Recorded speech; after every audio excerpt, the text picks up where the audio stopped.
고마우신 아버지 하나님, 귀하고 복된 이 밤에 하나님이 예수 그리스도를 이 땅에 보내주셔서 십자가에 피 흘려 우리를 구속하신 그 은혜로 세우신 몸된 교회입니다. 하나님께서 하나님의 몸된 교회의 지체를 이룬 사랑하는 귀한 성도들을 이 밤에 이곳에 하나님 불러주셨습니다. 하나님, 저들이 하나님을 사랑하며 하나님을 가까이하며 예수 그리스도의 이름으로 받은 그 은혜를 사모하며 그 은혜에 감사하며 오늘 이 밤에도 찬송하고 기도하기를 원합니다. 부족한 종을 이곳에 보내주셨사오니 부족한 종을 부르시고 택하여 하나님 삶 속에 드러나게 하신 여러 가지 일들을 함께 나누고 얘기할 때에 하나님, 저에게 주신 축복이 여기 모인 모든 성도들에게 함께 흘러가게 도와주시옵소서. 제가 부르짖고 기도했던 그 기도가 오늘 여기 모인 모든 사람들의 기도가 되어서 하나님이 들으시고 응답하는 축복을 누릴 수 있도록 도와주시옵소서. 부족한 종입니다.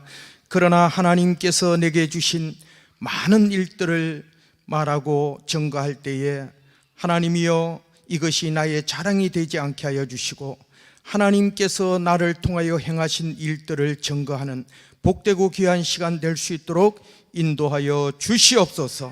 감사를 드리며 예수 그리스도의 이름으로 기도하옵나이다. 아멘.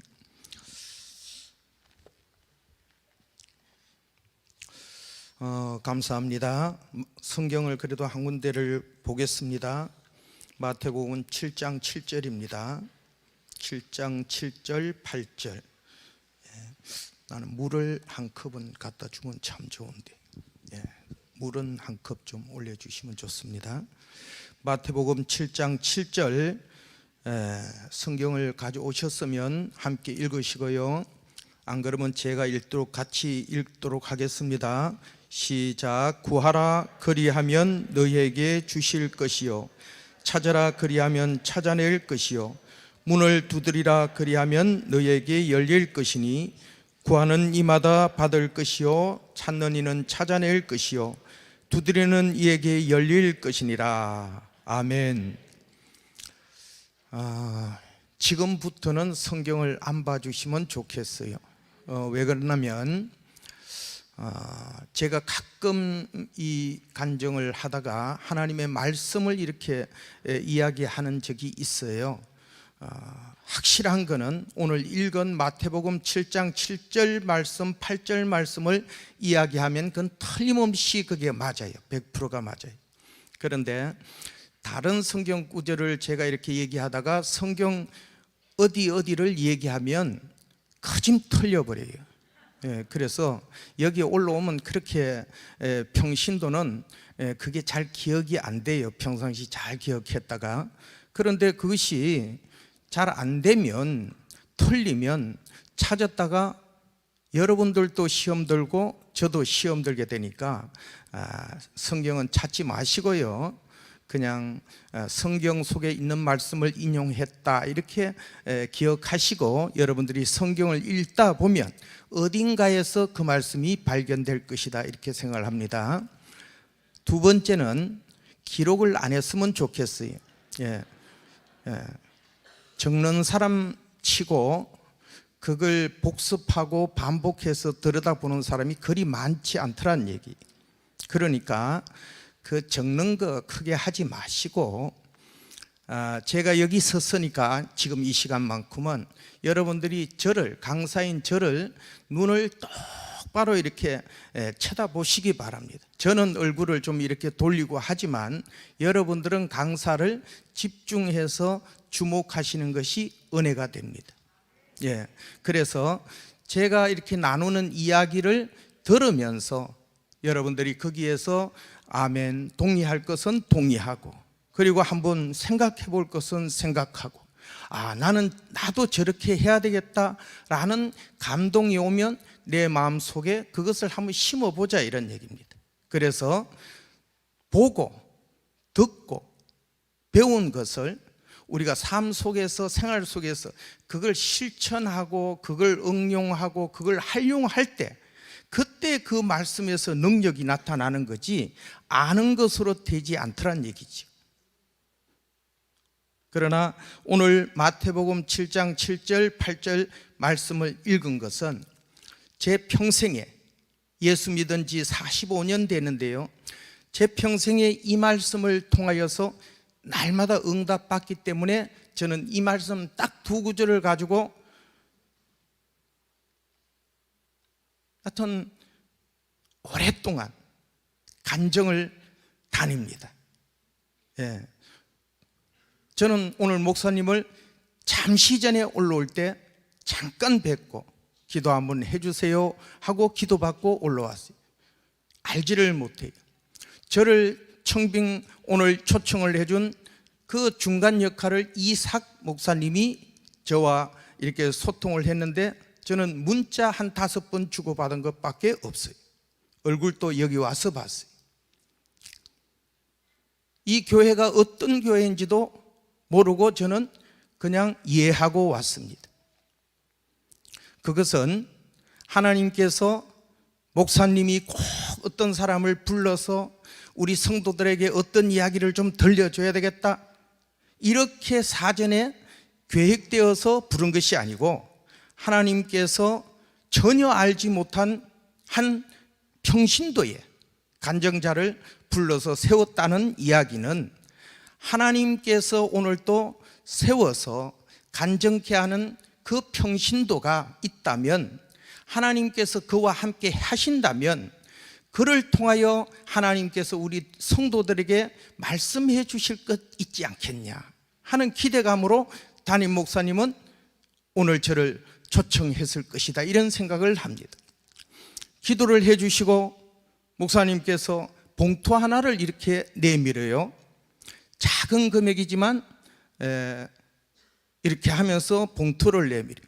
저는 400회가 넘는 간증을 지금 나가고 있습니다마는 봉투를 한 번도 받아본 적이 없어요. 왜 그러냐? 나는 평신도예요.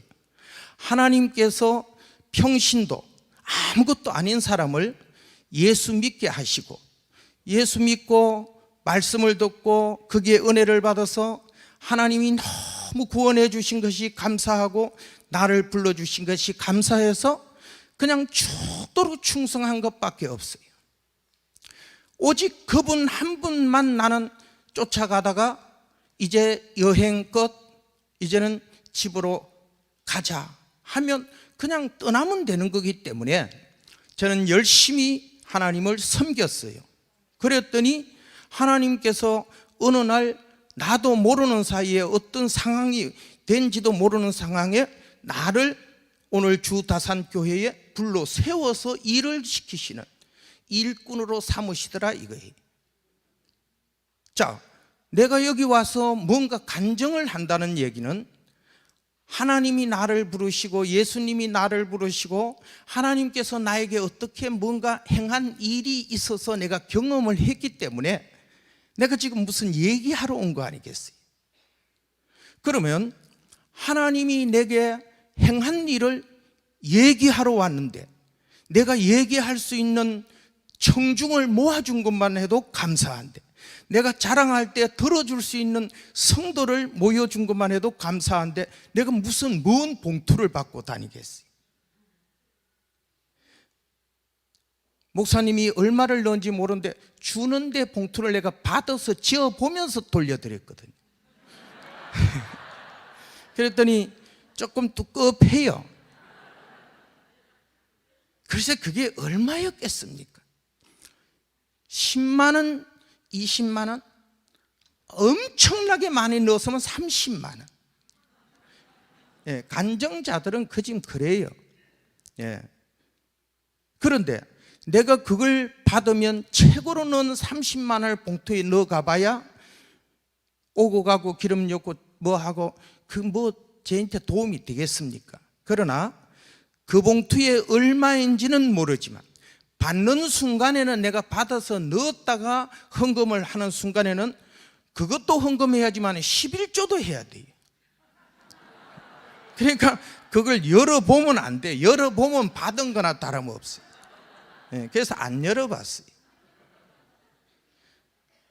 그런데 내가 올라가면서 돌아가면서 하나님 앞에 어떤 얘기를 하겠어요? 하나님, 나 오늘 어떻게 잘했어요?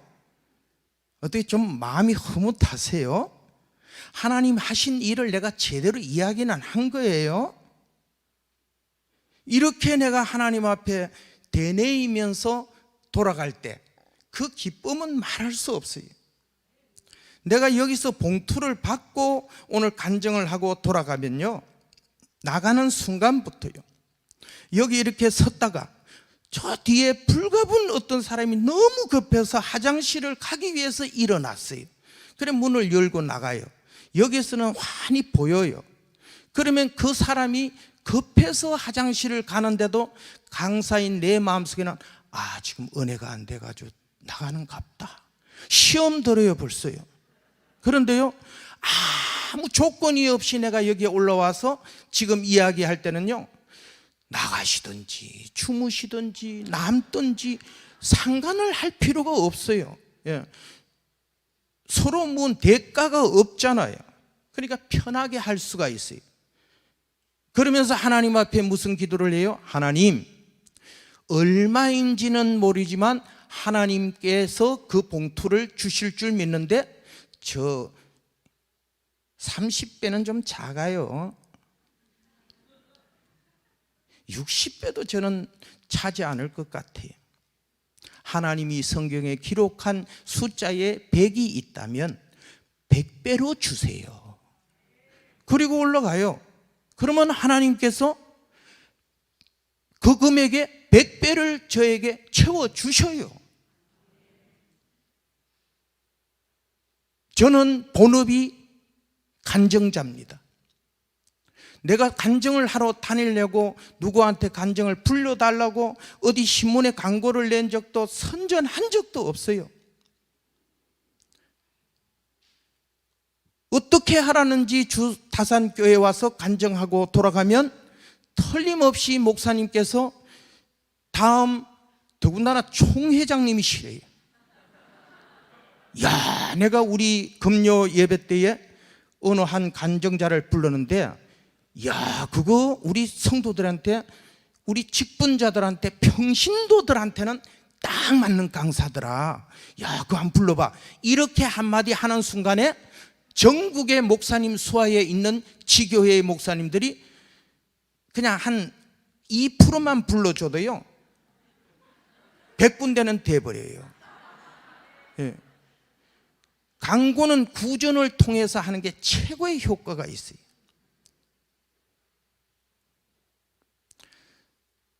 마태복음 7장 7절 8절 말씀 속에 성경을 읽고 여러분들이 응답받는 것을 그냥 평신도가 하는 얘기예요. 이거 신학적으로 절대 목사님들 절대 그렇게 듣지 마시고요, 그냥 평신도가 얘기하는 거예요. 여러분들과 똑같은 평신도가 은혜 받은 이야기를 하는 거예요.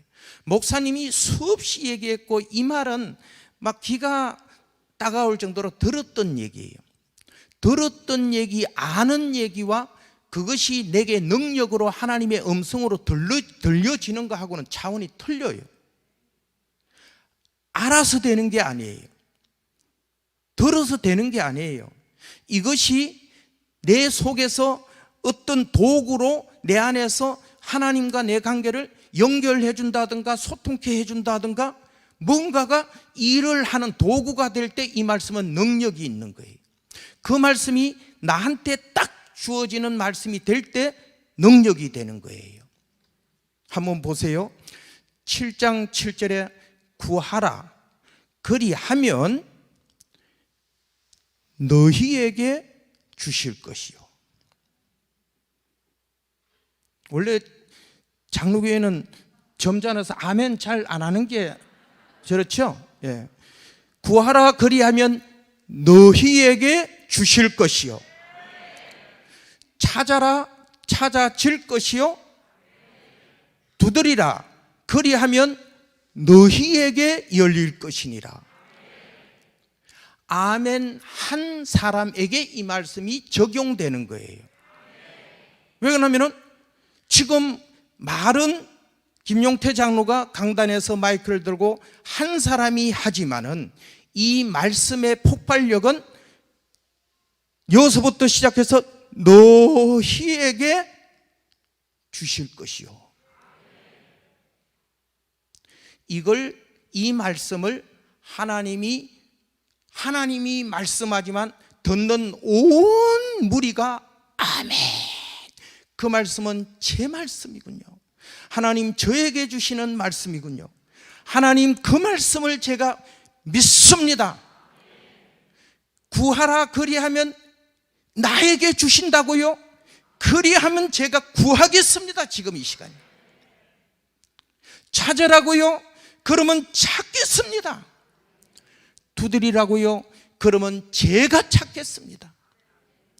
이렇게 이 말씀을 약속, 언약, 지금 이 시간에 나한테 들려준 열쇠로 탁 받아가지고 딱 거머쥐고 기도하면 응답이 와요.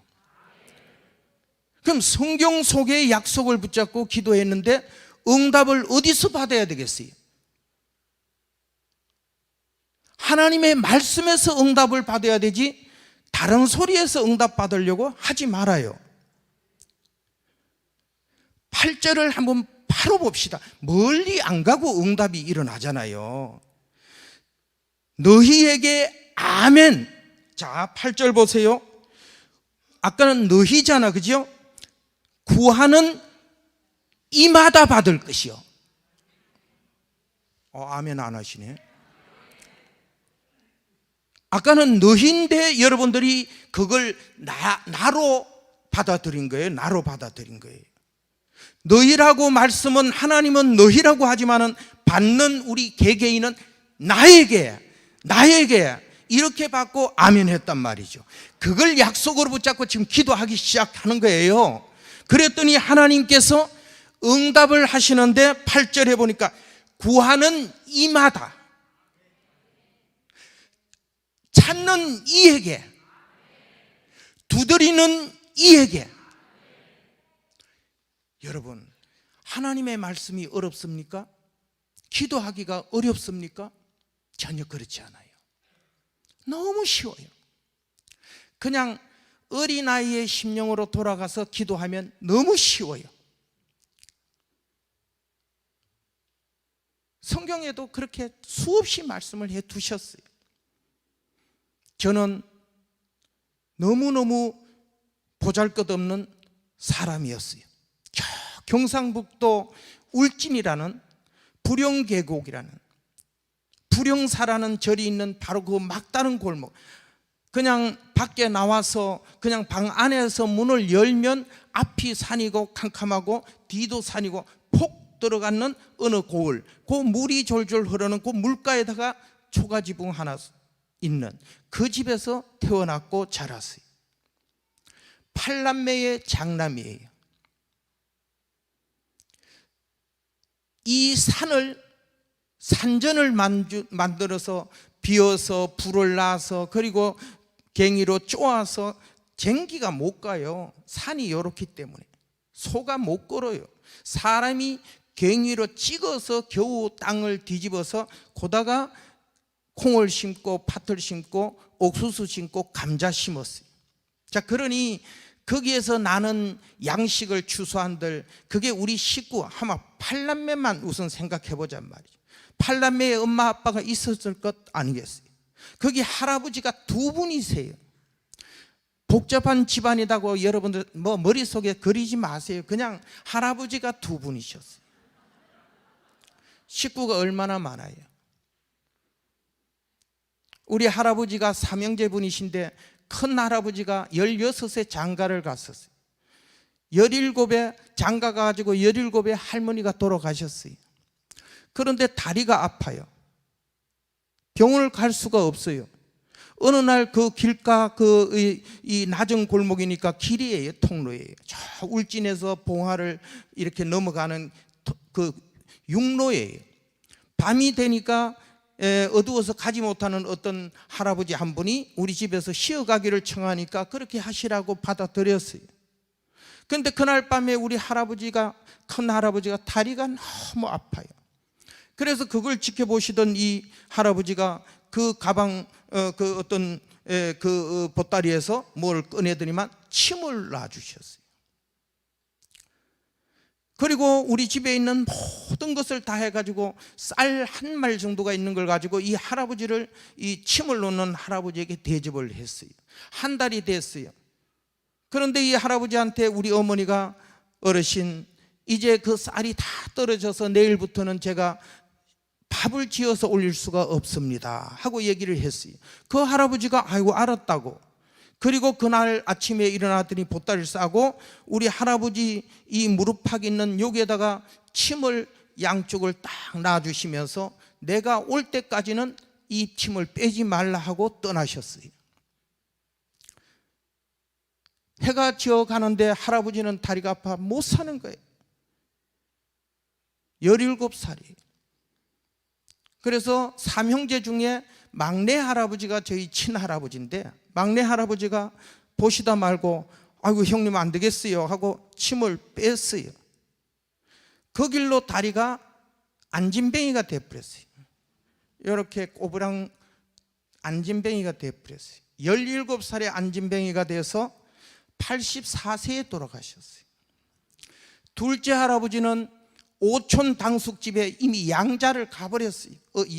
옛날에는 어릴 때 아예 양자를 가서 그 집에 가서 공부 배우고 이렇게 다 했대요. 그러니까 지금 두 형제 백부를 모시고 막내 할아버지가 저희 할아버지, 그 백부를 17살에 모시면서 84세에 돌아가실 때까지 다시 장가를 못 갔고 그대로 모시고 사신 거예요. 그러니 우리 어머니, 우리 아버지 위에 할아버지가 두 분인데 가슴 아픈 가정의 사연입니다. 문제가 있어서 그런 게 아니고.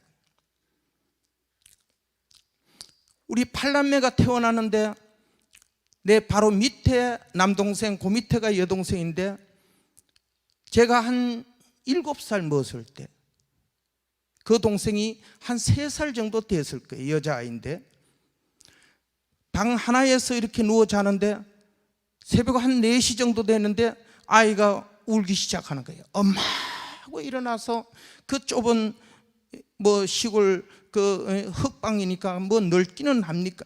그냥 잠자는 사람들 그 배 위로 탁 튀어넘으면서 엄마 하면서 저쪽 벽방에 가서 머리를 콱 찢고 쓰러져요. 그리고 또다시 일어나서 이쪽 벽방에 와서 엄마 하고 쓰러져요. 여러분, 3살짜리 빼짝 말란 아이가 죽을 때도요 얼마나 힘이 센지 몰라요. 그러니까 우리는 다 밖으로 튀어나오고 엄마 아버지가 남아서 이 아이를 붙잡고 있다가 엄마도 무서워서 튀어나오고, 아버지 혼자 남아서 우리 그 순이가 머리가 꽤 길었어요. 그 머리를 손으로 쫙 휘어감더니 한 손으로 엉덩이를 때리면서 이놈의 가시나가 왜 이러냐고, 이놈의 가시나가 왜 이러냐고 정신 차리라고 그러는데 이 아이가 죽을 때에 그 발악하는 그 힘에서 나오는 거기에 아버지도 손을 풀고 밖으로 튀어나와 버렸어요. 저는 문종이를 쬐가지고 안을 들여다보는데 이 아이가 한 번 더 엄마 하고 튀고 한 번 튀다가 반대 방향 그 선반, 큰 나무를 반을 캐가지고 선반을 만들어 밑에다 이렇게 박혀가지고 선반을 만들어, 그 선반 밑에 머리가 쏙 들어가더니 다시 빠져나오지 않고 죽었어요. 두 눈으로 봤어요. 우리 아버지가 밖에서 가마이 떼기를, 요즘은 뭐 그런 마대가 많지만 그때는 마대가 없었어요. 가마이 떼기.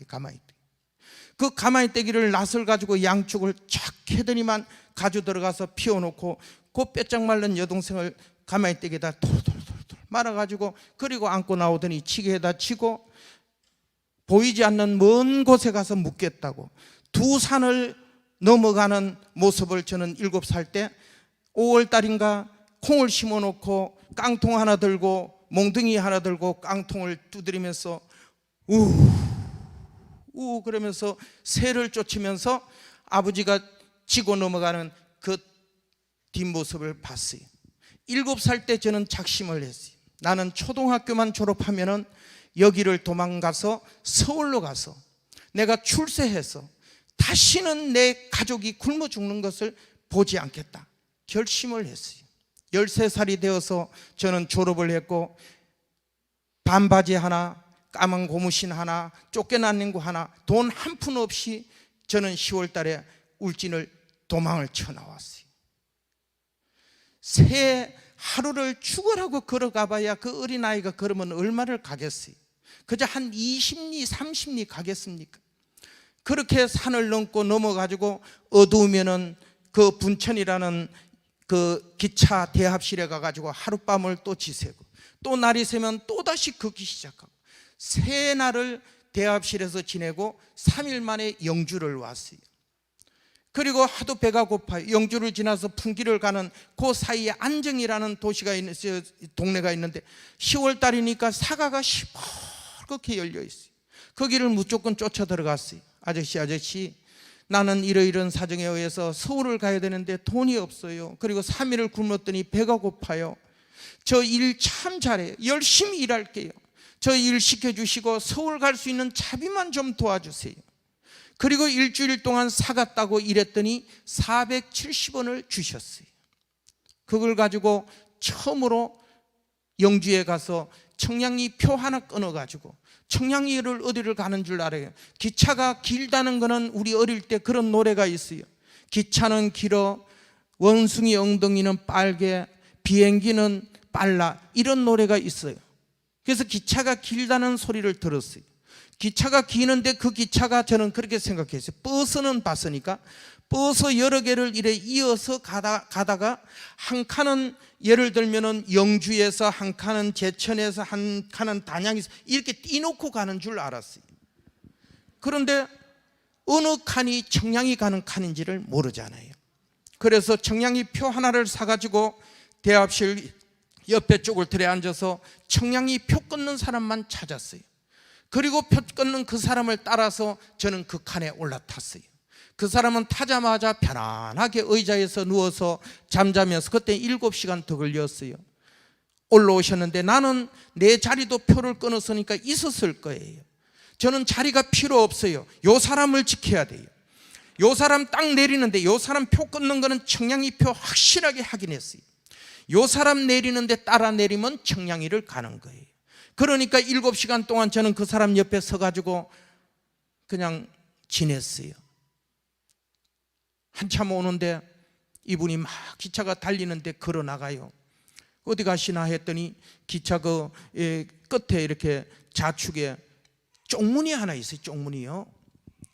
이 사람이 그 쪽문을 혼자 열고 쑥 들어가더니만 문을 잠가버리고 혼자 내려버린 거예요. 나는 이 사람이 내릴 때 같이 내려야 되거든요. 그래서 문을 막 두드렸어요. 문을 좀 열어달라고 막 두드렸어요. 울면 나중에는 여러분 기다리는 거는요 5분이 1시간 같이 느껴져요. 이 사람 놓치면 나는 죽는다고 생각하면요 절박한 심정은요 그거는 엄청나게 시간이 길게 느껴져요. 그래서 막 밖에서 울면서 기다렸어요. 그런데 그 사람이 다시 문을 열고 나왔어요. 왜 이 얘기를 하느냐, 저는 시골에서 방에 화장실이 있다는 것은 상상도 못했고요, 기차 칸 안에 화장실이 있다는 건 더군다나 생각도 못했어요.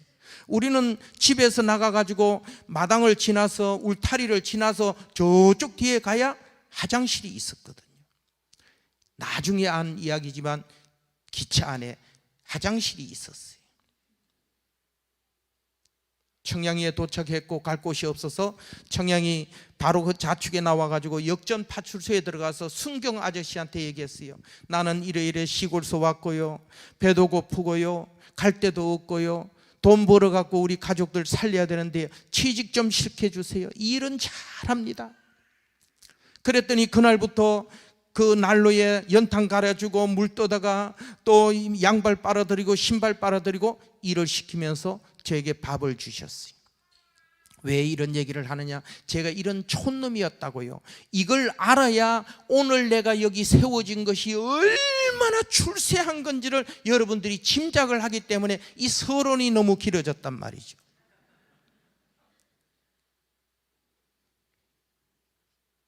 하나님께서 어느 날 저의 기구한 인생 운명을 돌고 돌아가지고 자가용 기사로 운전을 배워서 자가용 기사로 들어갔어요. 못 배운 사람에게는 자가용 기사는 최고의 출세하는 거예요. 자가용 기사를 들어갔는데 그 사장님께서 저를 전도를 해 주셨어요. 교회를 가자고 해 주셨어요. 저는 울진 그쪽이 아주 유교적인 그런 지방이에요. 광산김씨에다가 19대 장손이에요. 제사가 한 18번 돼요. 아주 철저하게 그런 데서 교육을 받은 저는 교회 가는 것이, 내가 이 예수쟁이한테 걸렸구나, 큰일 났구나, 내가 그냥 가야 되지. 그런데도 나도 모르는 사이에 그 사장님이 이끄시는 그 교회에 갔고, 거기에서 부흥회를 참석을 했고, 강다리 목사님이라는 목사님의 첫 부흥 집회에 참여하고 저는 그날 성령을 받았어요. 주 예수를 믿어라, 그리하면 너와 내 집이 구원을 받으리라는 이 말씀 한 구절이요, 이게 사도행전 16장 31절인가 이렇게 되는데 전혀 찾으면 안 돼요. 틀려버려요. 저는 그 말씀을 선포하는데, 그 말씀이 내가 예수를 믿으면 나와 내 가정이 구원을 받고 저렇게 된다고, 내가 이분을 믿어야 되지. 그러면서 그 말씀이 믿어졌어요. 이게 하나님의 은혜예요. 저에게 이 말이 믿어진 것이, 유교 가정에서 불교 가정에서 아주 찌든 이 한 청년이, 20살 먹은 청년이 이 말씀이 내 마음속에 믿어졌다는 것은 하나님의 은혜라고 밖에는 설명할 길이 없어요. 저는 그 3일 집회를, 주야로 그 사종님은 집회를 안 가고 아침에는 잡채밥, 점심에는 짜장면, 저녁에는 볶음밥, 3일을 식사를 시켜 드시면서 나 하나 예수 믿고 은혜 받게 만들어 주려고 그 사장님 내부는 가지를 않았어요. 그 교회에서 같이 먹고 자고 3일을 저를 위해서 중보해 줬어요. 그리고 복음을 듣게 해 주셨어요. 이제 지난달에 돌아가셨어요. 이분이 94세에 돌아가셨어요. 이분이 저를 받아주시고 기사가 아니라 형제로, 식구로, 그러면서 저에게 본인의 간증을 들려주는 거예요. 김 기사, 나는 개성에서 엄마하고 누나하고 여동생하고 셋이, 그래 넷이 여기 개성에서 내려왔어. 맨몸으로 왔어. 그래가지고 청파동 어디에다 천막을 치고, 그리고 말리언 성결교회라는 교회를 나가서 거기에서 교사를 하고 찬양대를 하고 이렇게 봉사하고 했더니 나에게 하나님이 축복을 주셔서 김 기사를 내가 기사로 맞이하는 사장이 되었다네. 내가 믿는 하나님은 살아계신 하나님이고 그분은 신실한 분이더라고. 나를 이렇게 돌보아 주시고 나를 이렇게 만들어 주신 그분은 나는 살아계신 하나님이라고 확신하네. 그러니 자네도 이 하나님을 좀 믿고 이 하나님을 신뢰하고 이 예수님을 믿고 한번 이분 손에 한번 쓰여서 한번 살아보시게나. 그러면 나보다가 자네를 더 복을 주는 하나님이 되실 걸세. 그러면서 차만 타시면 이분은 자기의 간증을 들려주셨어요. 그렇다면 이분은 개성에서 홀로 내려왔는데 이렇게 거부가 되기까지 됐다면 이분은 도대체 어떤 모습으로 하나님을 섬기기 때문에 이런 복을 받을 수가 있나, 저는 궁금하기 시작했어요. 여러분, 천국은 복음을 듣고 침노할 때 그 천국은 침노당하게 된다 그랬어요. 복음을 들은 사람이 그 복음을 듣고 복을 받는다, 하나님이 기뻐하는 일이다, 우리에게 주신 사명이라고 생각될 때 그것을 집어 그냥 내 것으로 삼아가지고 막 파고 들어가면서 헌신할 때 역사는 일어나더라고요. 내가 저분같이 어떻게 교회를 섬길 수 있겠나? 그렇지만은 저분이 어떻게 예배 생활을 하며 저분은 어떻게 교회 생활을 하기에 하나님께서 저분에게 복을 주셨을까? 저는 그분을 자세히 관찰하기 시작하는 거예요. 이분은 예배 전 항상 주일날 한 20분 전에 올라오셔서 제일 앞자리에 앉으셔요. 앉으시면은 두 무릎팍을 두 손을 비비면서 그렇게 간절히 기도해요. 양복이 요 무릎팍 위에가 반질반질할 정도로 그렇게 비비면서 그렇게 기도하는 모습을 취했어요. 이분은 오늘 참 오랜만에 발견을 했는데, 여기는 헌금을 드릴 때 지금 헌금 이렇게 바구니가 이렇게 돌던데, 그때 우리가 그 바구니예요. 그런데 저는 헌금을 드릴 때 어떻게 드렸냐면, 이렇게 손을 넣어요. 헌금 바구니 돌 때에 앉아갖고, 그건 1,000원짜리 뭐 종이 돈은 없으니까요, 잔돈을 이렇게 만져요. 그래가지고 500원짜리 잘 골라내요. 옆으로 싹 밀어내고, 100원짜리 밀어내고, 10원짜리를 기가 차게 찾아내요. 그래가지고는 딱 들고 있다가 헌금 봉투가 오면은 그냥 이렇게 손만 집어넣으면 아무도 안 보잖아요. 그랬어요. 사장님께 물어봤어요. 사장님은 헌금을 매번 보니까 흰 봉투에다가 넣을 봉투에다가 뭐를 넣어가지고 봉투를 이렇게 넣던데 어떻게 헌금을 드리세요? 그랬더니 이분은 그래요. 월요일부터 토요일까지 주일날 나갈 때 그분이 정한 헌금의 액수가 있는 것 같아요. 내가 볼 때 액수가 있던가 뭔가 기준이 있는 것 같아요. 월요일부터 토요일까지 하나님 앞에 주일날 드릴 헌금을 준비하는 게 이분은 월요일부터 시작이에요. 같은 돈이라도 바닥바닥한 새 돈만 보면은 요거를 이제 별도로 관리를 하는 거예요. 그리고 그 돈보다 더 세게 있으면 요거 이쪽으로 빼고 또 그 돈을 갖다 집어넣고, 요래 가지고 하나님 앞에 드린 돈을 가능하면 구겨지지 않고 이렇게 때묻지 않고 깨끗한 돈을 하나님께 봉투에 담아 가지고 그리고 드린다는 거예요. 아, 헌금은 저렇게 드리는구나. 같은 돈이라도, 금액은 나는 알 수 없지만 같은 금액이라도 정성을 다해서 하나님 앞에 월요일부터 주일 나갈 때 빈손 들고 나가지 않고 하나님 앞에 내가 헌물을 들고 나가야 되겠구나 하는 마음을 갖고 그걸 준비를, 돈을 볼 때 우리는 그냥 보지만은 이분은 돈을 볼 때 같은 돈이라도 헌금할 돈을 그 중에서 구분해 내셨다고. 아하, 그렇구나. 저는 벤치마킹을 했어요. 그 다음 주부터는 저는 이렇게 해요. 10원짜리를 기가 차게 골라서 옆으로 밀어내요. 그리고는 50원짜리, 100원짜리, 500원짜리를 내 손에 찾아내요. 그리고 그것을 이제 드리기로 시작했어요. 그러다가 제 마음속에 같은 돈이라도 나도 저분같이 흰 봉투에다가 넣어서 헌금을 해야 되겠구나. 이 정성이 있어야 되겠구나. 그래서 저는 500원짜리, 100원짜리도 그 흰 봉투에다 넣어가지고 저는 헌금을 드리기 시작했어요. 여러분, 흉내만 내어도 하나님을 섬기고 하나님을 경외하는 데 있어서 우리가 하나님이 기뻐하는 일을 남이 하는 것을 보고 흉내만 내어도 하나님은 일하시기 시작하시더라고요. 종이라고는 없던 돈이 왜 갑자기 사장님 모시고 가는데 점심시간에 밖에서 기사 혼자 밥 먹으라고 왜 돈은 또 주는 사람이 많아요? 저에게 돈이 생기기 시작했어요. 그리고 저는 더 큰 금액을 하나님 앞에 드리기 시작했어요. 그런데 내가 하나 의문이 생겼어요. 내가 이거 다 해가지고 11조를 해봐야 그저 몇백 원, 만원, 몇천 원 되는데 내가 이거 이래가지고 내가 언제 11조 내가지고 언제 복을 받는단 말이야. 그냥 내 있는 거 다 내버려야 되지.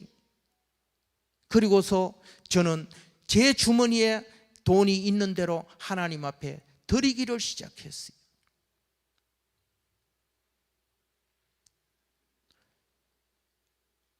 제가 복을 받은 이후에는요, 반드시 무엇인가 하나님 앞에 신앙의 어떤 부분이 하나님이 보시기에 인정하는 부분이 있었을 거예요.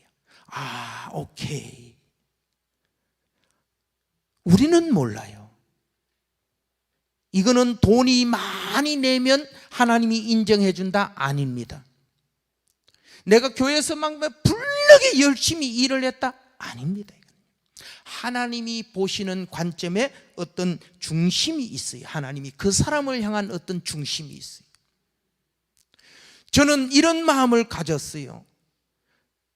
사장님에게 묻고 그리고 나도 그렇게 따라 하기 시작하고 흉내를 내기 시작했어요. 하나님은 역사하시기 시작했어요. 교회에서 기도하는데 우리는 조그마한 한 20평 되는 그 2층을 얻어가지고 개척을 한 교회니까 너무 작아요. 예, 너무 작아요. 하나님 앞에 기도하는데 어른들이 와서 저녁에 철회하면서 기도하는데 보니까 하나님 우리도 건물을 벽돌로 된 건물을 짓게 해주세요. 하나님 아버지 다윗은 성전을 지으려고 했는데도 허락하지 않으셔서 못 지었는데 솔로몬은 성전을 짓고 나서 막 전무후무한 복을 받았다는데 저희도 그렇게 복 받게 해주세요. 이러면서 기도를 하면서 성전 건축을 위해서 기도하더라고요. 저는 그 기도를 따라서 하기 시작했어요.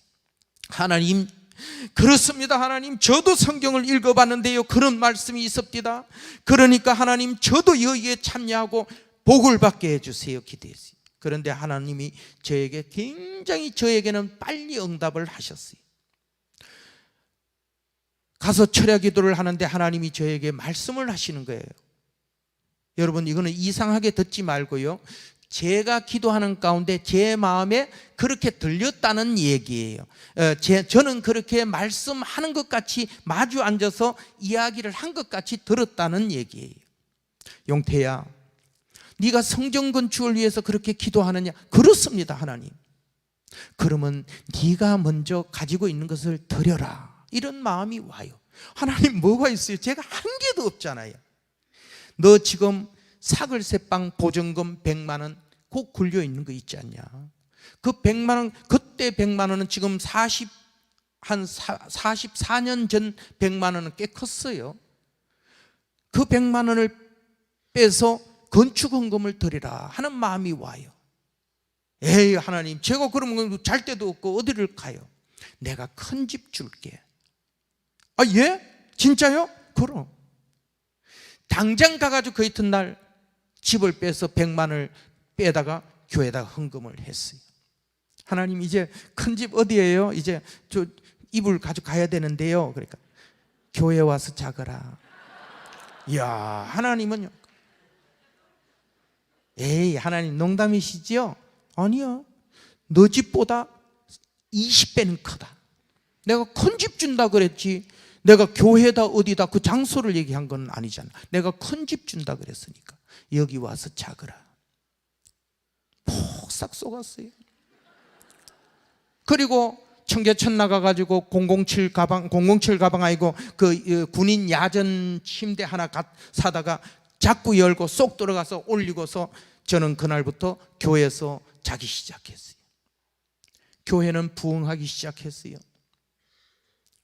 3년이 됐는데 우리 사장님께서 자기가 가지고 있던 이 교회 한 20평을 처음에 개척했으니까요, 이게 더 이상 예배를 드릴 수 없으니까 자기가 갖고 있던 한 80평 되는 금호동고 시장 안에 땅을 기증을 했어요. 교회에다가, 목사님, 여기에서 천막을 치고 예배를 드리지요.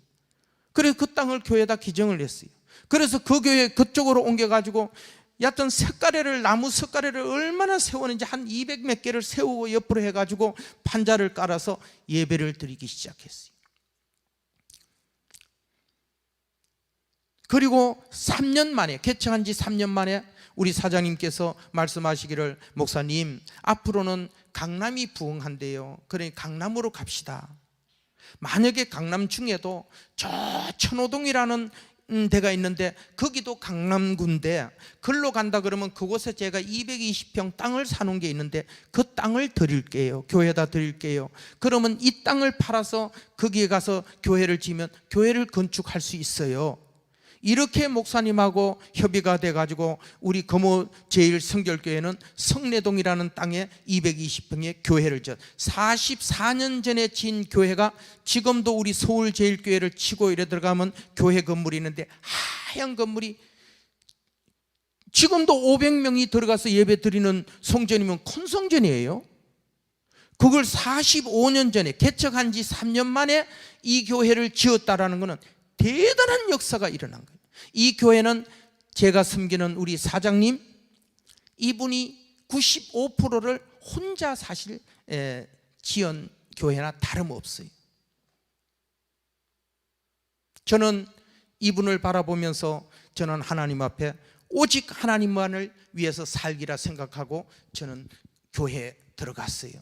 교회 버스 45인승을 금호동에서 성내동으로 이사를 오니까 그때는 버스를 타고 한 2시간 이동을 해야 가는 거리이기 때문에 성도들이 갈 수가 없어요. 그러니까 저희 사장님이 장로 장립 피택 기념으로 45인승 버스 한 대를 기증을 했어요. 그런데 그 버스를 운전할 사람이 없잖아요. 그런데 하나님께서, 저는 참 응답을 잘 받아요. 하나님 앞에 기도했어요. 하나님, 버스는 생겼는데요, 저는 운전을 하는데 면허는 일종 보통이래 갖고 저 대응을 못해요. 하나님 어떡하지요? 이렇게 기도했어요. 그랬더니 하나님께서 어느 날 저녁에 기도하는데, 용태야, 너희 사장은 월급을 많이 주니까 기사를 금방 받을 수 있는데 너희 사장이 바친 이 교회 차는 월급을 줄 수 없으니까 누가 이걸 운전하냐? 네가 거기서 나와서 이 버스를 운전을 해라. 그리고 돈을 한 푼도 받지 말고, 그리고 내가 수도할 때까지 운전을 해라. 이런 음성을 주셨어요. 아이고, 하나님 참 장난하시네요. 지난번엔 내가 한 번 홀딱 쏘았지만요, 두 번은 안 썩지요. 아니, 월급도 받지 말라라니요. 그리고 그만할 때까지라는 게 그게 무슨 얘기예요? 한 달이면 한 달, 두 달이면 두 달, 1년이면 1년 이렇게 얘기를 하셔야 되지, 수도할 때까지라는 게, 이거 말도 안 되지요. 그랬어요. 그런데 하루를 기도하고 이틀을 기도하는데 똑같은 마음을 주셨어요. 저는 결심을 했어요. 그렇게 하기로요. 그리고 우리 사장님을 찾아가서, 사장님, 제가 이러이런 기도의 응답을 받은데 제가 그렇게 할 마음이 생겼습니다. 그랬더니 우리 사장님이 자부동 하나를 가져오라고 이 거실에다 깔아놓고 저를 무릎 꿇고 앉으라 그랬더니만 저에게 축복 기도를 하시는 거예요. 오영문, 이제 한 달 전에 돌아가셨어요. 오영문 우리 원로 장로님이신데요, 저를 앉혀놓고 기도를 하는데 머리에다가 손을 얼마나 비비면서 머리가 다 비벼질 정도로, 부서질 정도로 기도를 하면서 그분이 눈에서 흘리는 그 눈물방울이 내 머리를 타고 막 콧등을 타고 줄줄줄줄 흐를 정도로 기도하시는데, 하나님, 이 청년을 기억해 주세요. 하나님, 이런 청년이 어디 있습니까? 지금 이 편한 직장을 그만두고 하나님 음성을 들었다 하면서 지금 이렇게 하는 거예요. 하나님, 이 청년을 실망시키면 안 돼요. 하나님, 이 청년을 축복해 주세요.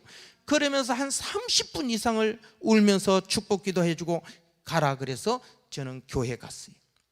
교회를 파면서 잘 곳이 없잖아요. 아직 땅 팔 때는 야방 보면서 물 퍼면서 전기 보면서 섬기다가 1층을 서라부를 덮고 나서 그 밑에다가 사각 벽돌을 한 평 정도, 내가 누우면 딱 될 정도 한 평을 이렇게 막아갖고 스티로폴 100mm 깔고 뭐 50mm 80mm 위에 이렇게 다 벽에다 하고, 저는 이곳에서 자면서 4년 8개월을 무보수로, 그리고 교회를 섬겼어요. 교회 버스니까 주중에는 교회들마다 전화하는 거예요. 권사님, 야유회 언제 가세요? 우리 교회 버스 한 대 생겼는데요, 야유회 갈 때는 우리 버스 좀 이용해 주세요. 이렇게 영업을 뛰기 시작했어요. 그러면서 권사님들 야유회 갈 때 갔다 오면 10만 원 줘요. 교회에다가 헌금을 해요. 차 사용료를 10만 원 줘요. 그런데 기사한테도 한 만 원 내지 2만 원까지 주는 분들이 있어요. 만 원이면요, 라면 10박스 샀어요. 만 원이면. 저는 라면만 끓여 먹고 해도 산더미처럼 라면을 쌓아놓고 4년 8개월을 저는 운전을 했어요. 하나님 앞에 기도해서, 하나님, 물도 없지요, 불도 없지요, 추워요. 하나님 앞에 깨어 기도할 수밖에 없어요. 하나님, 우리 교회가 빨리 부흥되게 해주세요. 하나님, 우리 교회가 월급 많이 주고 기사 받을 수 있도록 부흥되게 해주세요. 그리고 그때에 하나님, 저에게 기업 하나 주세요. 좋은 사업 하나 주세요. 하나님, 제가 성경을 읽다 보니까 구약 성경 어디예요? 엘리야 선지자가요, 엘리사 선지자가 있는데 어느 한 여자가 아이를 데리고 찾아와요. 선생님, 나는 당신의 생도의 아내인데 당신의 생도가 빚을 많이 지고 죽었는지 여튼 그래요. 그런데 그 빚쟁이가 와가지고 빚을 안 갚으면 이 애를 대신 데려가겠다는데 이렇게 원통한 일이 어떻게 있습니까? 좀 선생님 하고 울었어요. 그랬더니 그 엘리사 선지자가 그 여인에게 말을 하는 거예요. 너희 집에 무엇이 있느냐 이렇게 물어요. 그러니까 우리 집에는요 기름 한 병밖에 없어요. 기름 한 병요.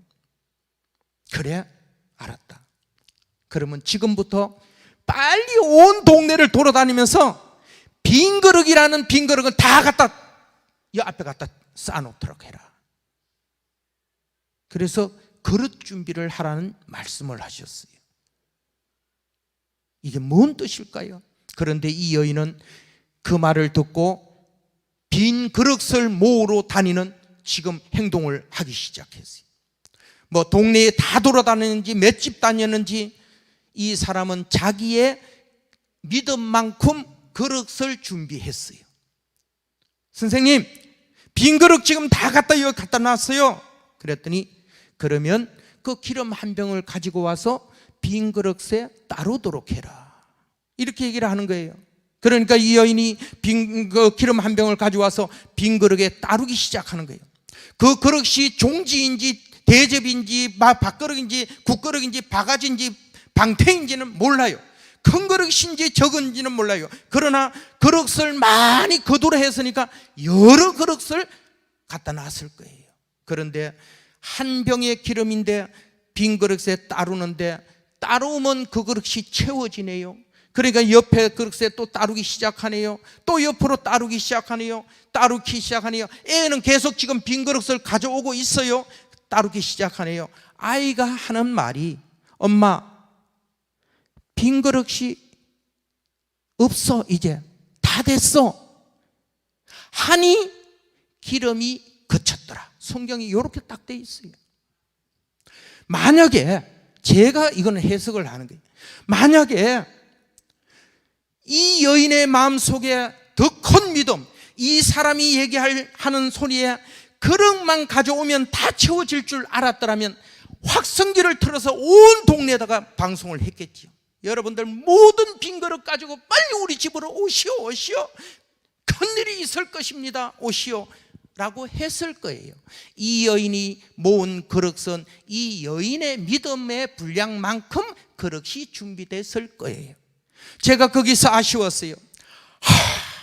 이렇게 안타까울 수가. 이때 그릇만 더 있었더라면 이 사람이 얼마나 큰 부자가 됐을 텐데. 안타까움이 있었어요. 그때부터 하나님 앞에 기도하기 시작해. 하나님, 저는요 그릇 준비하는 기간인 줄 믿습니다. 하나님, 저에게 하나님께서 복을 크게 주세요. 기업을 주세요. 그럴 때 제가 하나님이 저를 복을 주실 때 그릇이 준비가 덜 되거나 그릇이 작은 것을 모았다가 멈추는 축복이 되지 않도록 하나님 큰 그릇, 깊은 그릇, 넓은 그릇, 든든한 그릇 저에게 그릇 주세요. 구약의 어디 성경을 읽다 보니까 이런 말씀이 있어요. 네가 이렇게 행하라. 이렇게 행하면 네가 내 거 다 도둑질 해먹어서 네가 지금 뭐 아무리 일을 해도 기한들이 다 떨어져 버리고 황충이가 먹어버리고 너희들이 소출로 알맹이를 거둘 수가 없어. 지금 복을 줄라 해도 내가 줄 수 있는 연결고리가 없단 말이야. 내가 안타까워 미치겠어. 내 거 왜 다 훔쳐먹었니? 아니, 우리가 언제 하나님 걸 훔쳐먹어요? 말도 안 되는 소리를 하셔요. 11조를 네가 다 훔쳐먹었지 않느냐? 나에게 가져오는 헌물을 다 훔쳐먹었지 않느냐? 그러니 너희들이 심어도 기한 전에 다 떨어지고 황충이가 먹어버리고 이렇게 된 거야. 그러니까 네가 지금부터 온전한 11조를 드리고 교회 나올 때 빈손으로 나오지 말고, 이 교회 나올 때 아니고요, 하나님께 나올 때 빈손으로 나오지 말고 예물을 준비하고 그렇게 해라. 그러면 내가 하늘 문을 열고 쌓을 곳이 없도록 부어주나 안 부어주나 네가 시험해보라. 이런 말씀이 구약성경 어디에 있어요? 말라기서 3장인가 이런 데 내가 확실하지는 않아요. 그런데요, 분명히 이 말씀을 읽고 저는 하나님 앞에 기도했어요. 하나님, 우리 강동구의 어느 해에 비가 하루에 100mm짜리가 이틀인가 내렸어요. 그랬더니 강동구하고 마포구하고 한강 댐이 다 넘어가지고 물이 그냥 다 쳐들어와서 막 탱크가 와서 우리를 구조를 했어요. 하나님, 100mm 물이 하루만 쏟아부어도 이런 강이 되어버리는데, 요번에 우리 저 포항인가 어디서 경험했잖아요. 그런데 하늘문을 열어버리고 그냥 쏟아붓는다면 이 물이, 이 축복이 얼마나 양이 큰 겁니까? 하나님 아버지, 저에게 이런 그릇을 준비하게 해주시고요, 하나님이 하늘문을 여시고 물붓듯이 부어주시는 축복을 제가 받게 해주세요. 그렇게 저는 운전 라면을 먹으면서도 큰 기쁨으로 하나님께 감사의 찬양을 했어요.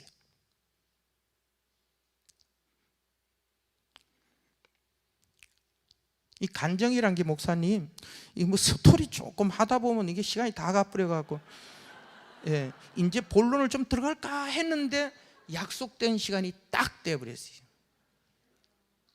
예, 참 안타까워요.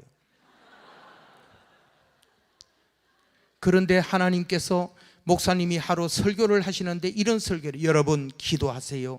기도는 뭐와 같으냐? 저 우리 암사동이 있어요. 암사동 그 물 저수지가 있는데요, 그 수원지에서 우리 집까지 땅으로 이렇게 파가지고 파이프를 묻어가지고 우리 집 싱크대까지 이렇게 물을 연결해 놨대요. 그리고 수도 꼭지를 이렇게 잠겨 놨대요. 기도는 뭐와 같으냐? 수도 꼭지를 터는 것과 같아요. 이미 물은 다 그 연결이 돼 있어요. 수도 꼭지만 털기만 하면 그 물을 다 먹을 수가 있어. 그런데 기도는 뭐와 같으냐? 수도 꼭지를 터는 것과 같은데, 여러분들이 기도해야 그 물을 받아 먹을 수 있습니다 하고 설교를 하는데, 하나님께서는 저에게 음성을 잘 들려주세요. 용태야, 파이프 장사를 해라. 지금 땅속으로 파이프를 연결해 가지고 여기 와 있다는 소리를 하는데, 설교를 하시는데 저에게는, 용태야, 파이프 장사를 해라. 아니, 파이프가 뭐예요? 그런 게 있다. 돈이 있어야 되지요.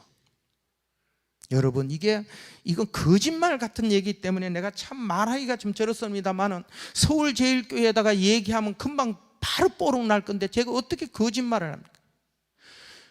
오원균 집사를 찾아가서 500만 원 빌려주세요 하면 500만 원 준다는 거예요. 저는 오원균 집사가 누군지를 몰라요. 예배를 마치고 혼자서 자문자답을 하면서 우리 서석순 전도사님 돌아가셨어요. 찾아가서 물었어요. 오원균 집사님이 누구세요? 하고 물으니까, 왜 그 머리 하얀 집사님, 그분 뭐 하세요? 중곡동 주택은행 지점의 차장님이시래요. 야, 그러면 그렇지, 나는 은행을 가본 적이 없으니까 은행 차장 정도 되면 돈을 막 만들어 갖고 이렇게 빌려줄 수 있는 줄 알았어요. 그리고 그분을 찾아가서 말씀을 드렸어요. 집사님, 돈 500만 원 빌려주세요. 아, 김 기사가 뭐 하려고요? 하나님께서요, 파이프 장사하는데요, 오은균 집사님 찾아가서 500만 원 빌려주세요 하면 준다 그랬어요. 저는 그대로, 요게 3분밖에 안 돼요. 제가 그분을 한테 말을 전한 시간이 3분밖에 안 돼요. 그런데 그분이 내일 아침 10시에 은행으로 오세요 하고 가셨어요. 저는 아침 10시에 은행을 찾아갔어요. 그분은 이미 다 준비된 상태에서 자기 응접 세트로 저를 오라 하더니만, 통장을 하나 꺼내주는데 1,000원을 입금을 해서 통장을 만들고 500만 원 전액을 넣어서 500만 1,000원이 든 통장을 저한테 건네주면서 이렇게 말씀하시죠.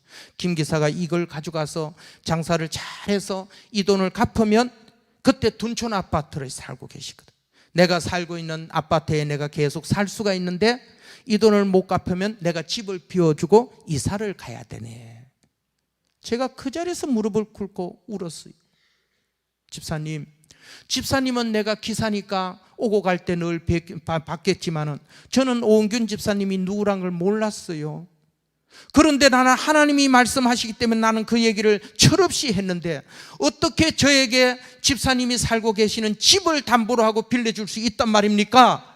했더니 이분이 간증을 시작하는데 1시간을 넘게, 내가 집사님 돈 500만 원 빌려주세요 했는데 하나님께서는 하늘에서요, 벼락 같은 소리로 이분한테 말씀하시기 시작했는데요, 내가, 원균아, 내가 너를 지금까지 어떻게 도와줬고 어떻게 높여줬고 사람들한테 너를 드러냈거늘 너는 지금까지 나한테 한 것이 무엇이 있느냐? 네가 저 청년을 봤느냐?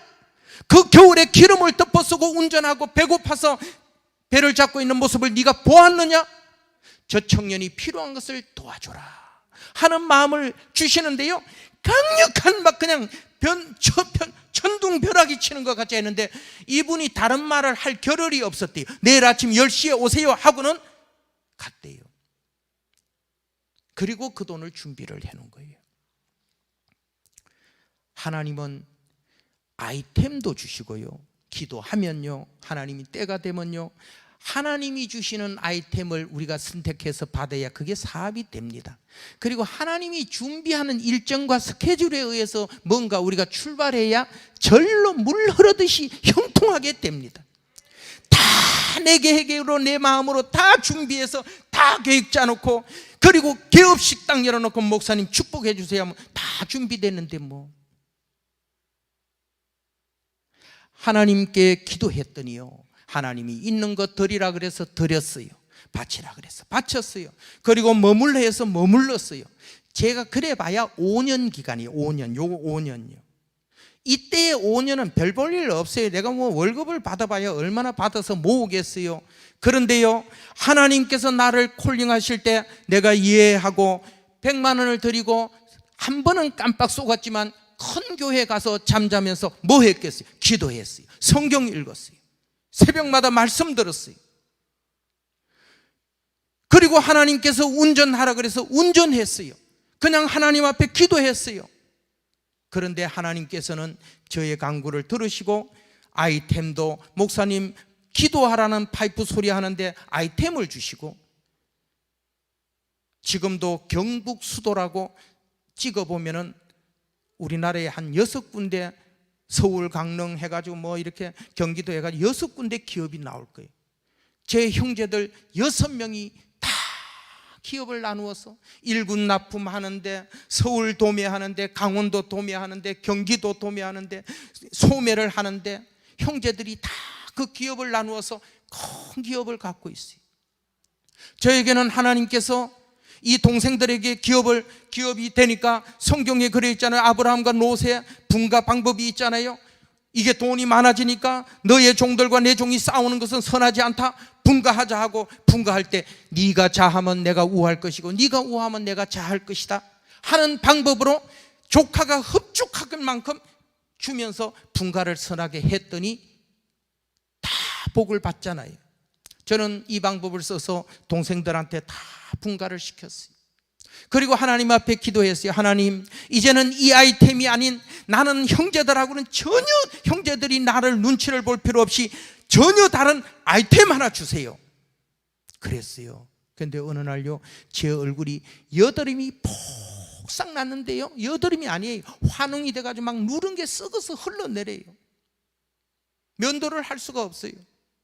그런데 우리 교회 10주년 기념 때 교회를 개척하고 3년 만에 미국으로 이민을 가신 우리 백태현 목사님을 초청을 해서 예배를 드리는데요, 그분이 돌아오시다가 내가 주보를 주는 얼굴을 보고서 놀래가지고, 아니 김 기사 왜 이러냐고, 얼굴이 다 망쳐져, 아유 이게 청춘인가 봐요 이래고 헤어졌어요. 4일 집회를 마치고 목사님은 미국으로 가셨어요. 미국 얼바인의 베델 교회를 담당하실 때 가셨어요.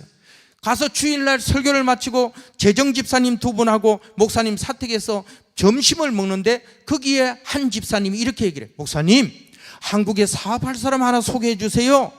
아니 집사님은 뭐 여기 니스 카페라는 가든 거라고의 큰 이 카페 회사를 갖고 있는데 뭔 사업을 또 하시는데요? 제가요, 김이 죽은 게 여드름, 검버섯, 노인성 반장 막 이 썩은 피부에 얼굴을 아가씨같이 막 달띠로 만들어내는 화장품을 한국 총판을 땄는데 한국에 아는 사람이 없어요. 그런데 이 목사님 귀에 다른 소리는 하나도 안 들고 여드름, 이게 귀를 딱 스치는데, 아니 집사님 뭐라고 얘기했냐고, 조금 전에 여드름에 좋은 화장품을 그렇다고, 그거 한 세트만 주시오. 그럼 내가 이거 한국에 보내서 그 사람 좋아지면 한국 사업 끝났습니다. 이래가지고 그 한 세트를 받아가지고 DHL로 저한테 보내고 전화로, 김 집사 이 제품이 가거들랑 이렇게 찍어바라는데 이렇게 찍어바라고, 요거는 한번 낮에 더 찍어바라고, 그럼 빨리 된대. 목사님이 시켜준 대로 했어요. 했더니 얼굴이 홀라당 뺏겨져 버렸는데요, 개 뺏겨놓은 것 같았어요. 제 표현이에요. 그래서 너 견딜 수가 없어서 목사님한테 전화했어요. 저는요, 목사님 죽게 생겼어요. 그랬더니 사진을 찍어 보내라 그러지, 보냈더니 3일 만에 개발자 사장이 미국에서 비행기를 타고 인터컨티넨탈 삼성동에 도착을 해서 오라 그래 갔어요. 아이고, 어떤 사람이 무식하게 이 제품을 이런 식으로 소개를 해가지고 한 며칠만 늦었으면 다시는 피부를 회복할 수 없는 큰 고마 할 됐는데, 이러면서 제품을 2세트를 가져와서 저한테 처방전을 줘요. 그리고 가서 바르라고. 일주일 되니까 얼굴이 깨끗하게 돼버렸어요. 이야, 이런 상품이라면 내가 총판을 해서 내가 해야 되겠다. 이래가지고 7월 20일 날이 우리가 30주년이 되는데, 예언 화장품이라는, 그때는 미아샤샤 코리아라는 브랜드 이름으로 회사를 세렸는데, 그 회사 제품 한국 총판을 했어요. 지금은 예언 화장품으로 회사 이름이 바뀌어졌는데요. 예언 화장품, 저는 딸이 태어났는데 목사님한테 한국적이고 성경적인 이름 하나 지어주세요 그랬더니 목사님이 쓸데없는 소리 하지 말고 예수님 은혜다, 예언이라 해라 이래가지고 예언이가 됐어요. 화장품 회사 미아샤샤 코리아 브랜드 해가지고 사업은 미아샤샤 코리아 주식회사라는 회사를 차렸는데, 5년 만에 이 회사를 통째로 제가 아예 미국의 모든 그거를 다 사게 됐어요. 그래가지고 회사를 내가 다 인수를 하게 됐어요. 그래서 예언 화장품이라 바꿨어요. 빌딩도 전부 예언 빌딩이에요. 하나님께서 아이템 하나를 새로 주세요 하고 기도했더니 하나님께서 내 얼굴을 갑자기 망쳐갖고, 그 여드름 제품 그 집사님이 한국 총판 계약을 만들게 하시고, 나는 얼굴을 망쳐놓고 목사님 뭐 보고 내가 미국을 어떻게 알겠어요? 초등학교 나온 사람이요. 하나님께서는 이렇게 왔다 갔다 바쁘시게 연결하면서 저쪽은 총판 계약 만들게 하고, 얘는 얼굴 망쳐놓은 거 보게 만들고, 가셔서 그 소리 듣게 하고 그 제품 보내고, 저에게 이 제품을 맡겨주셨어요. 여러분, 하나님께 아이템을 주세요. 하나님, 저에게는 어떤 사업을 하면 좋겠어요? 너무 조급해 하지 말고 한번 기도해 봅시다 이거예요. 하나님 앞에 기도하면 내 기도가 하나님과 마주치면 손뼉이 소리가 나요.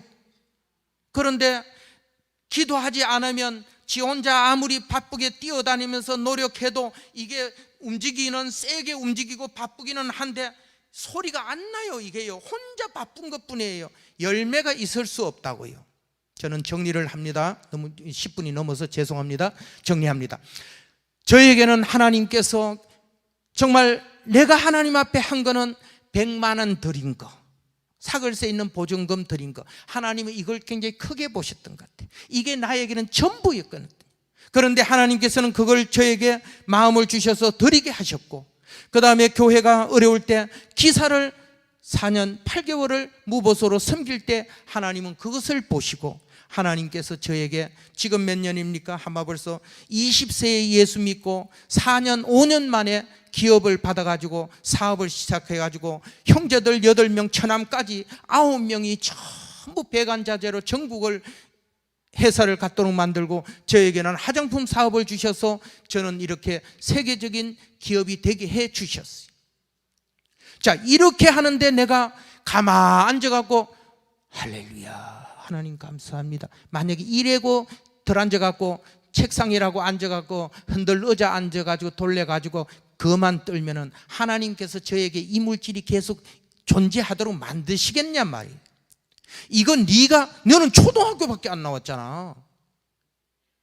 너는 운전수였어. 이 초심을 제가 잃지 않고 하나님 앞에 엎드려서, 하나님, 저는 이런 사람이었는데요, 하나님께서 저를 이렇게 높여주셨군요. 저 하나님, 이거 좀 자랑 좀 하러 다니게 해주세요. 나 이거 지금 자랑 안 하면 미치겠어요. 그리고 시작한 이 떠벌리고 다닌 이 소리가 만나는 사람마다 이 얘기를 하기 시작하니까, 아니, 내가 나는 이 소리를 기뻐서 했는데 그 사람들이 살아나더라고요. 그 사람들이 살아나요. 여러분, 여기에서 저와 같은 간정이 하나도 없는 사람이 어디 있겠습니까? 한 사람 한 사람에게 예수님을 만난 그 초심의 순간의 은혜들이 다 있을 거예요. 여러분, 오늘부터 말입니다.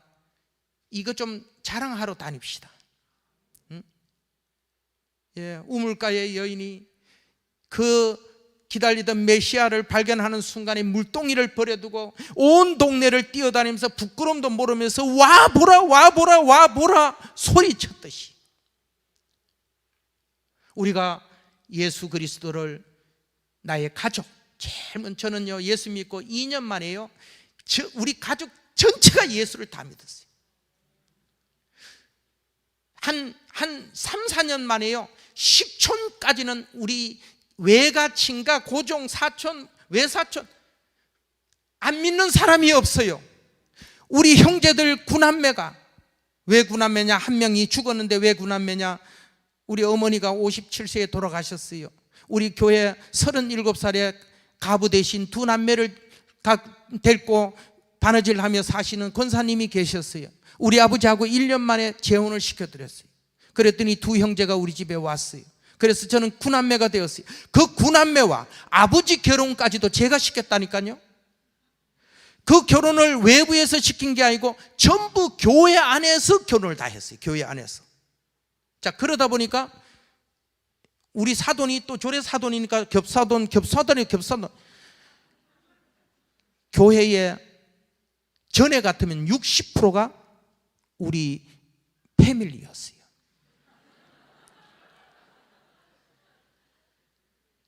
한 1,500명 나오는 교회에 600명이 넘었으면 대단한 패밀리. 지금은 다 떠나고 뭐 다 흩어지고 했는데도 지금은 우리 직계만 68명이에요. 직계만, 아버지, 자식의 손주들까지, 요 직계만 지금 68명이에요. 장로가, 제가 장로고 제 바로 밑에 동생이 장로예요.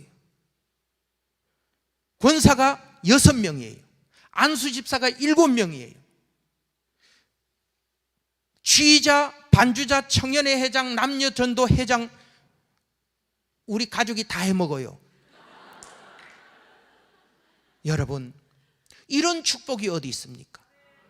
한부모가 자식을 낳아가지고 1년에 한 번 보기도, 부산에 있고 강원도에 있고 미국에 있으면 1년에 한 번 보기도 어려운데 우리 아버지 어머니는 매주일마다 자식 9명을 다 봐요. 이런 축복이 어디 있습니까? 한 교회를 섬겨요. 전도가 안 된다고요? 그렇지 않아요. 복음을 우리가 전하고 우리의 삶생활 속에 우리의 변화된 모습을 통해서 정말 주 안에서 부모를 공경하라, 그리하면 네가 잘되고 땅에서 장수하리라는 그 말씀을 내가 확신히 믿는다면은 세상 사람들보다는 부모님을 공경하고 잘 섬겨드려야 되지 않겠어요? 형제간에 싸우지 말고 우애하라. 어려우면 교회에다 부담 주지 말고 너희 형제끼리 좀 서로 다 도와가지고 교회는 부담되지 않도록 하라 하는 말씀을 지켜서 행한다면 형제간의 우애가 끊어지겠습니까? 내 이웃을 내 몸같이 생각하고 서로 이렇게 돌아보면서 서로 한 교회의 패밀리가 돼서 예수 안에서 한 몸이 되거라, 이 말씀을 우리가 실천만 하고 산다면 우리가 전도가 안 되겠습니까? 우리에게 주어진 직분이 집사입니까? 안수 집사입니까? 권사입니까? 장로입니까?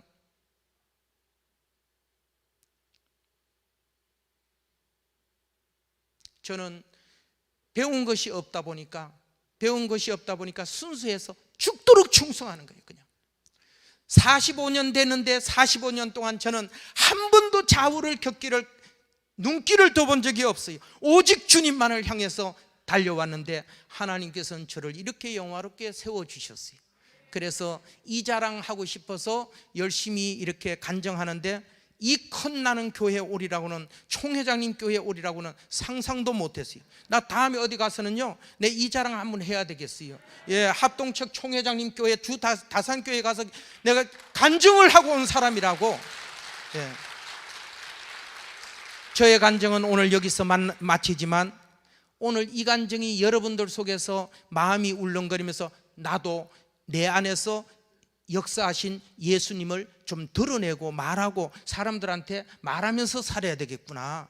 나도 교회에 부정적인 게 아니라 소극적인 게 아니라 내 한번 죽도록 한번 그분 달려갔듯이 달려가서 하나님이 그를 높여준 것을 들은 것 같이 나도 앞으로 간정자로 세워져서, 김용태 장로는 한 군데도 부르지 않고 주다산교회 성도들이 온 나라에 간정자로 돌아다니더라.